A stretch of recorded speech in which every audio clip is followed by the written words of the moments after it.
इस बार चेहरा मुख्यमंत्री का कौन होगा ये बीजेपी या कांग्रेस तय नहीं करेगी, इंडिपेंडेंट करेगी, कम से कम ऐसा मुझे लगता है। और यदि डिस्क्रेडिट जाएगा, यदि ठिकरा फूटेगा तो मोदी जी के चेहरे पे फूटेगा। जब पहली बार नरेंद्र मोदी जी आए तब एक भ्रष्टाचार की आंधी आई थी, वही विद्रोह ने कर्नाटक भी मारा, वही विद्रोह राजस्थान, छत्तीसगढ़ और मध्य प्रदेश में खुल के बीजेपी में दिख रहा है। इनके पास सिवाय हिंदू मुसलमान और राम मंदिर के सिवा कुछ भी नहीं है। अरे 8 साल 9 साल 10 साल सत्ता में हो गए, कब तक रहोगे गांधी परिवार को? बजरंग बली का नाम लेने वालों को कर्नाटक ने रिजेक्ट किया, जिसका बेटा किसानों को कुचलने के लिए जेल में हो। उत्तर प्रदेश में जहां मंदिर बन रहा है वहां बीजेपी हारी है।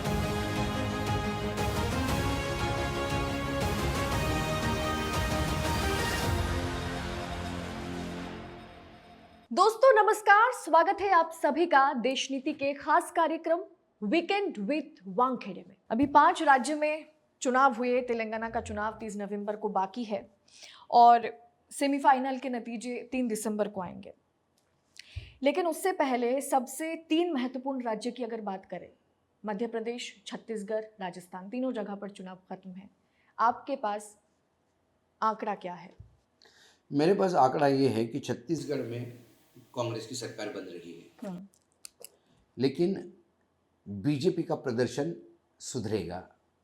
पुराना जो प्रदर्शन था उससे बीजेपी अच्छा प्रदर्शन करेगी, लेकिन सत्ता से दूरी है बीजेपी की। मध्य प्रदेश में कांग्रेस सत्ता में आ रही है, लेकिन पिछली बार जितना गैप था उससे थोड़ा गैप बड़ा होगा। बीजेपी पूर्ण रूप से जैसी कर्नाटक में 60 पे आ गई, वैसे मध्य प्रदेश में नहीं आएगी। मध्य प्रदेश में कम से कम जो आंकड़ा, कर्नाटक में तो बहुत बड़ा गैप है, मध्य प्रदेश में गैप मुझे लगता है 10 से 20 सीटों का होगा, 20-22 सीटों का। मतलब 230 सीटें हैं। हाँ, उस हिसाब से देखा जाए 230 सीटें भी है तो आप 115-116 पे मेजोरिटी है। 120-125 तक यदि भी कांग्रेस आती है तो ठीक रहेगा। मतलब 100 का आंकड़ा बीजेपी क्रॉस कर पाएगी मध्य प्रदेश में। कुछ अन्य भी होंगे इसमें, इस बार अन्य भी होंगे, इस बार इंडिपेंडेंट बहुत होंगे, ऐसा लगता है मुझे। अच्छा, लेकिन कांग्रेस वहाँ सरकार बना रही है। और अगर राजस्थान की बात करें, राजस्थान का मामला बहुत फंसा हुआ है। मुझे लगता है राजस्थान में इस बार त्रिशंकु विधानसभा होने जा रही है, हंग हाउस होगा। इसमें इंडिपेंडेंट कम से कम 20 से 22 होंगे और बाकी अब बहुत ही कम ताकत मेजोरिटी से सरकार बनेगी। यदि बीजेपी की सीटें कांग्रेस से ज़्यादा रही तो बीजेपी को वसुंधरा को ही प्रोजेक्ट करना पड़ेगा, तभी जाके ये इंडिपेंडेंट सरकार बनाने के लिए सामने आएंगे। लेकिन आपने पिछले एपिसोड में कहा था कि वसुंधरा का करियर खत्म हो जाएगा अगर बीजेपी सत्ता में आती है तो। बीजेपी अपने बलबूते पे आती है तो, जब त्रिशंकु होगी तो बीजेपी की सत्ता नहीं है। मतलब आपके हिसाब से ये जो इंडिपेंडेंट है, ये वसुंधरा के गुट के कुछ होंगे या अशोक गहलोत के गुट? अशोक गहलोत और वसुंधरा दोनों के मिलके है ये दोनों मिलकर तय करेंगे। यदि बीजेपी को 4 सीटें ज्यादा आ गई और इंडिपेंडेंट के भरोसे सरकार बन सकती है वहां पे, तो वो डिमांड करेंगे कि वसुंधरा मुख्यमंत्री चाहिए। और यदि वसुंधरा को मुख्यमंत्री प्रोजेक्ट नहीं किया तो ये सारे के सारे इंडिपेंडेंट कांग्रेस के पाले में जाके अशोक गहलोत को मुख्यमंत्री बनाने की बात करेंगे।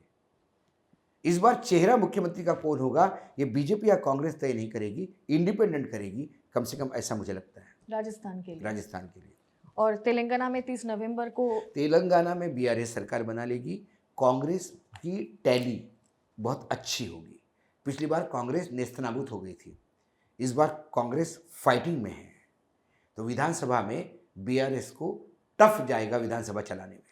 लेकिन ओपिनियन पोल के हिसाब से तो कांग्रेस बहुत बहुमत के साथ आगे निकल रही थी। ओपिनियन पोल होते हैं, कई बार एग्जिट पोल भी फेल हो जाते हैं और कई बार अशोक वानखेड़े भी फेल हुए हैं। ये जनता जनार्दन है, किस बात पे कब होगा। कुछ कहते हैं कि ओल्ड पेंशन स्कीम इतनी बढ़िया एक कार्ड खेला है कि जिसके चलते राजस्थान में कांग्रेस क्लियर कट निकल जाएगी। कुछ लोग कहते हैं कि हिंदू मुसलमान करने का जो प्रयास किया है उससे थोड़ा बहुत एक डिवाइड हुआ है। कुछ रिपोर्ट्स ऐसे है कि गुज्जर जो बेल्ट है वो कांग्रेस से नाराज़ है, क्योंकि उनको लगता है कि सचिन पायलट जो है अब वो बन नहीं पाएगा, मुख्यमंत्री बन नहीं पाएगा, उसका नाम नहीं दिया तो। दूसरी तरफ को लोग कहते हैं कि सारा ओबीसी जो है और महिलाएं वो खुल के पीछे अशोक गहलोत के खड़ी है। तो ऐसे विभिन्न आ रही है। हाँ, क्योंकि चिरंजीवी योजना की बात करें, उनकी भी भयंकर तारीफ हो रही है। सारी है। तो ये सारी मिली जुली रिपोर्ट के बाद मैं अभी भी लगता है मुझे, जो हमारे मित्र थे सरल संपत कवि सरल संपत राजस्थान जयपुर के हैं, बहुत बड़ा हस्ताक्षर है कविता में। उन्होंने एक बात मुझे ज़रूर कही थी कि अशोक जी इस बार इंडिपेंडेंट तय करेंगे, अशोक गहलोत होंगे, ये वसुंधरा होगी, दिल्ली वाले हाथ मलते रह जाएंगे। तो मुझे लगता है कि उनका जो आकलन है, आज भी मैं उस आकलन पे बाय एंड लार्ज अपने आप को पाता हूँ। अगर मध्य प्रदेश की बात करें, बहुत बड़ा राज्य है, अगर बीजेपी मध्य प्रदेश गवा देती है तो मैप से, पॉलिटिकल मैप से एक बहुत बड़ा हिस्सा भगवा रंग का वो हट जाएगा। तो इस हार को क्या सीधे तौर पर मोदी जी की हार माना जाएगा? यदि हाँ, नहीं, ये तो यहाँ पे तो चुनाव मोदी जी के चेहरे पे हुआ। अशोक गहलोत वर्सेस मोदी राजस्थान में हुआ, छत्तीसगढ़ में मोदी जी का चेहरा, वहां भी मुख्यमंत्री प्रोजेक्ट नहीं हुआ। मध्य प्रदेश में तो बेचारा बापड़ा मामा हमारे शिवराज सिंह जी, उनका भी नाम नहीं लिया गया। वो खुद ही को इंडोर्स करते थे अपने चुनावी सभा में, बताओ मामा फिर से आए कि नहीं आए, मामा तुमको चाहिए कि नहीं चाहिए। अब क्या करें, अब जनता से इंडोर्स करवा रहे थे, दिल्ली तो उनका नाम लेने को तैयार नहीं थी। यदि मध्य प्रदेश भी हारते हैं तो भी और जीतते तो भी क्रेडिट या डिसक्रेडिट इन सभी 5 राज्यों के चुनाव के नतीजे के सीधा या तो क्रेडिट जाएगा तो नरेंद्र मोदी को जाएगा, और यदि डिसक्रेडिट जाएगा, यदि ठिकरा फूटेगा तो मोदी जी के चेहरे पे फूटेगा। लेकिन हमारे नेता इतने मोटी चमड़ी के हैं कि हिमाचल, दिल्ली, कर्नाटक, छत्तीसगढ़, मध्य प्रदेश, राजस्थान जैसे 6-7 राज्यों में लगातार हार आने के बाद भी लगातार कैंपेन करते रहेंगे, आएगा तो मोदी ही। लेकिन क्या आपको लगता है कि जो अमित शाह और मोदी की जोड़ी है, जो 2014 में कमाल किया, 2019 में उससे ज्यादा कमाल किया, लेकिन 2024 में जो है ये जोड़ी कहीं ना कहीं सबको मात नहीं दे पाएगी? ये हम जो तथाकथित विश्लेषक है, जो यहाँ टेबल पे बैठते हैं, 3% स्विंग, 2% स्विंग की ये मूर्खतापूर्ण बातें करते हैं, ये इनका है कि वो राजनीति करते हैं, वो ये सब जुगाड़ सिस्टम है। 2014 की 13 की बात करें, जो पहली बार नरेंद्र मोदी जी आए, तब एक भ्रष्टाचार की आंधी आई थी और यूपीए सरकार सबसे भ्रष्ट कहलाई गई थी। 2G, कोल स्कैम, ये वो, कॉमनवेल्थ, भंडार लगा दिया था। और एक विकास की गाथा सामने से चल के आई जिसका नाम नरेंद्र मोदी था। कांग्रेस 3 पावर सेंटर हो गए थे, सोनिया गांधी का एक पावर सेंटर अलग, मनमोहन सिंह जी का एक अलग, राहुल गांधी जी का एक अलग, विपक्ष में पूरा बंटवारा था। तो जननायक के रूप में मोदी जी आए। 5 साल में मोदी जी ने जो किया उससे जनता को समझ में आ गया कि ये गड़बड़ है मामला। जनता उसको ऊपर रिएक्ट करती, इतने में पुलवामा हुआ। जब राष्ट्रवाद का तड़का लगा तो पूरा पाकिस्तान आक्रमण कर रहा है, ऐसा प्रोजेक्ट किया गया और देश की रक्षा के लिए सारे लोग फिर मोदी जी के साथ खड़े हो गए और 300 से ऊपर आंकड़ा चला गया। विपक्ष तब भी बटा हुआ था। 2024 में चीजें विपरीत है। एनडीए गठबंधन बटा हुआ है, ओरिजिनल शिवसेना बाहर है, ओरिजिनल अकाली दल बाहर है। ये जो नए आए हैं उनमें से 38 दलों में से तो कई लोग ऐसे हैं कि जिनका एक कारपोरेटर भी नहीं है, सिर्फ राजनीतिक दल करके रजिस्टर है और एनडीए के साथ है। इंडिया गठबंधन में ये सारे दल इकट्ठा आए जो पिछले 2 चुनाव में नहीं थे। कांग्रेस में राहुल गांधी का नेतृत्व इतना स्ट्रांगली उभर के आया पदयात्रा के बाद कि अब कांग्रेस यूनाइटेड दिखाई दे रही है। बीजेपी में इतना बिखराव हुआ, पुराने वर्सेस नए, इतना संघर्ष चला कि जो विद्रोह शिमला, हिमाचल प्रदेश में देखने को मिला कि प्रधानमंत्री फोन करने के बाद भी जो विद्रोही है वो नाम वापस लेने के लिए मना करता है। वही विद्रोह ने कर्नाटक भी मारा, वही विद्रोह राजस्थान, छत्तीसगढ़ और मध्य प्रदेश में खुल के बीजेपी में दिख रहा है। बीजेपी तो पार्टी विद द डिफरेंस है, कैडर बेस्ड पार्टी है, डिसिप्लिन की पार्टी है। एक बार टिकट फाइनल हो गया, जितने टिकट के लाइन में लगे हुए लोग थे वो सब चुनाव जितवाने में लगे हुए थे। हमने देखा है हमारे आंखों से। ये जो बटा हुआ भाजपा दिखता है वो इसीलिए कि बाहर से आए हुए लोग, ये जुगाड़ सिस्टम जिसको आप चाणक्य कहते हो, वो जुगाड़ू है। ईडी, इनकम टैक्स, सीबीआई, यदि 3 एजेंसी निकाल दो तो ये कौन से राज्य में सरकार इनकी अपनी बनी है बताइए मुझे। एक गुजरात छोड़ के कौन सा राज्य है जहां सीबीआई, इनकम टैक्स और ईडी के भरोसे सरकार नहीं है? लेकिन आपने कहा कि 2019 में राष्ट्रवाद का तड़का लगा, उस हिसाब से 2024 में तो राम मंदिर का तड़का लगेगा। नहीं, राम मंदिर का जो मस्जिद गिरने के बाद जो हुआ, मस्जिद गिरने के बाद वहाँ बीजेपी सत्ता में अपने बलबूते पे कभी नहीं आई। उसके बाद योगी के टाइम पे आई, जब योगी को पहली बार चीफ मिनिस्टर बनाया गया। लेकिन अब तो बीजेपी वही प्रोजेक्ट करेगी ना कि जो अपने पास है मोदी वही जी ने प्रोजेक्ट बनाया। करेंगे। कचौरी वाले के पास समोसा मांगने जाओगे तो वो कचौरी ही बेचेगा आपको, घूम फिरा के बताएगा कि समोसा गरम अच्छा होता है, लेकिन कचौरी उससे अच्छी टेस्टी लगती है, आप खा के देखो, क्योंकि उसके झोले में कचौरी ही है। इनके पास सिवाय हिंदू मुसलमान और राम मंदिर के सिवा कुछ भी नहीं है। क्या उपलब्धि मुझे सामने लेके जाएंगे बताइए? यदि इनके पास उपलब्धियां होती तो उपलब्धियों का भंडार लगा देते मध्य प्रदेश छत्तीसगढ़ में। क्यों इनको कन्हैयालाल निकालना पड़ता है? क्यों इनको अभी भी गांधी परिवार के बारे में बोलना पड़ता है? अरे 8 साल 9 साल 10 साल सत्ता में हो गए, कब तक रहोगे गांधी परिवार को? लेकिन आपको नहीं लगता कि जनता के लिए कहीं ना कहीं ये हिंदू मुसलमान राम मंदिर का मामला जो है वो शिक्षा, स्वास्थ्य, महंगाई से बहुत ऊपर है? मुझे बताइए, या हो जाता है? हिंदू मुसलमान कौन से राज्य में चला? चलो आप ही बताइए मुझे। इस बार तो सबसे ज्यादा राजस्थान में, कहीं और तो ये मुद्दा आया ही नतीजा नहीं। क्या आया ये बताइए मुझे। उत्तर प्रदेश में हिंदू मुसलमान करने का बहुत प्रयास किया, कब्रिस्तान, शमशान, 20 बनाम 80, कर्नाटक में भी बहुत हुआ। बजरंग बली ने क्या किया? गदा किधर घुमाई? हिंदुत्व वहां नहीं चला। उत्तर प्रदेश में जहां मंदिर बन रहा है वहां बीजेपी हारी है। जहां बनारस कॉरिडोर जो प्रधानमंत्री ने डेडिकेट किया देश को, और उसका इतना बड़ा आयोजन हुआ, इवेंट हुआ, और 3 दिन प्रधानमंत्री रहे, क्या हुआ वहां पे? 57 में से 24 सीट समाजवादी पार्टी लेके गया। क्यों लेके गया? यदि मायावती स्ट्रांगली लड़ती तो बीजेपी का आंकड़ा 153 सीटों से घटता। ये नतीजे हैं।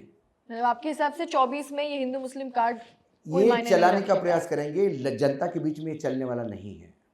अभी से शुरू हो गया। जैसे अभी तेलंगाना में योगी ने कहा कि हम यहाँ जीत जाएंगे तो आरक्षण हटाएंगे, मुस्लिम आरक्षण। हाँ, तो तेलंगाना में मुस्लिम आरक्षण के ऊपर हट रहे क्या? तेलंगाना में यदि इनकी सीटें ही नहीं बढ़ी तो इसका मतलब तेलंगाना के लोगों ने रिजेक्ट किया। बजरंग बली का नाम लेने वालों को कर्नाटक ने रिजेक्ट किया, क्योंकि वो बजरंग बली के बहुत बड़े भक्त हैं। वो जानते हैं बजरंग बली क्या चाहते हैं।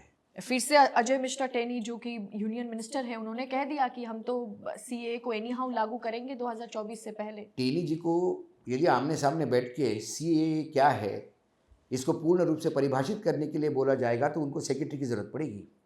मात्र जिताऊ उम्मीदवार करके आप चुनाव जीतते हो, जिसका बेटा किसानों को कुचलने के लिए जेल में हो, जिसका अतीत नेपाल से कंप्यूटर के स्पेयर पार्ट लाना और नेपाल में यूरिया बेचने का रहा हो।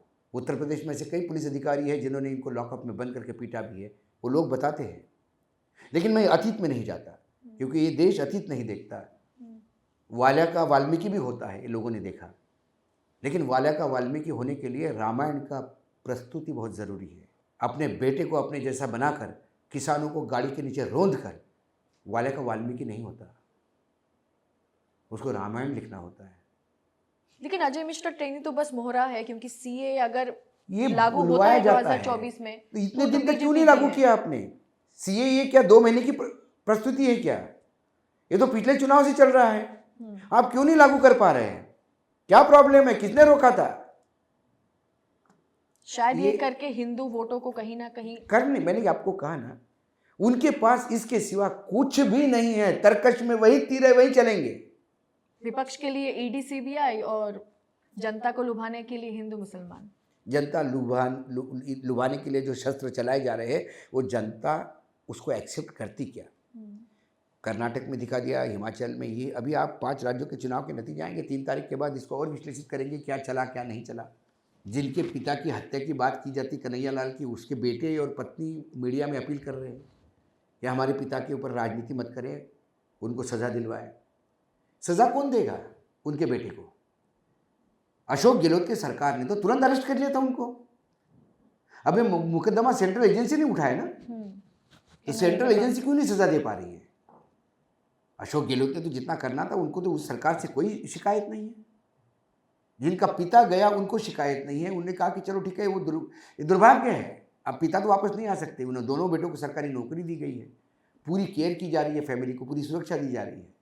अब उनका कहना है कि दोषियों को सज़ा दे, ये सज़ा एनआईए देगा, नेशनल इन्वेस्टिगेशन एजेंसी, केस वहाँ पड़ा हुआ है, उन्हें आगे करना है। आप कन्हैयालाल के हत्यारों को सज़ा तो नहीं दिलवा पा रहे, जो एजेंसी आपके अंडर में है, और हत्या कैसी हुई ये बोल रहे हैं। और जब इस हत्या कैसी हुई सवाल उठा रहे थे, तब गुजरात में उन्हीं की पार्टी की एक ऑफिस बीरर एक जिले में दिवाली के समय अपने घर में रहती है और पड़ोस वाला आके तलवार से काट के उसकी हत्या करता है, जो अपने गृह राज्य में, जहाँ 35 साल से मैं कहता हूँ राम राज्य चल रहा है, 10 साल से डबल इंजन की सरकार है, अपने खुद के ऑफिस बियरर महिला की यदि आप जान की हिफाजत नहीं कर सकते, तो आप राजस्थान में जो दूसरे राज्य में जाके सुरक्षा की बात कैसे कर सकते हैं? सवाल कोई उठाता नहीं। तो मतलब देखा जाए तो तमाम जांच एजेंसियां जो है वो कहीं ना कहीं सरकार के इशारे पर काम करती हुई नजर आ रही है। सुप्रीम कोर्ट पर एक तरह से दबाव है, सरकार हिंदू मुसलमान करती हुई नजर आ रही है, लेकिन आगे चल के क्या होगा ये जनता जनार्दन के हाथ में है। यकीनन। बहुत बहुत शुक्रिया सर हमारे साथ जुड़ने के लिए। धन्यवाद धन्यवाद। वीकेंड विद वानखेड़े के इस एपिसोड में बस इतना ही। आपसे फिर होगी मुलाकात अगले हफ्ते। तब तक ये एपिसोड आपको कैसा लगा, जिन तमाम मुद्दों पर हमने चर्चा किया है उस पर आपकी जो राय होगी वो आप कमेंट बॉक्स में लिखिएगा। हो सके तो अगर वीडियो पसंद आई होगी, एपिसोड पसंद आया होगा, तो वीडियो को लाइक करें, शेयर करें और चैनल को सब्सक्राइब जरूर कीजिएगा। बहुत बहुत शुक्रिया।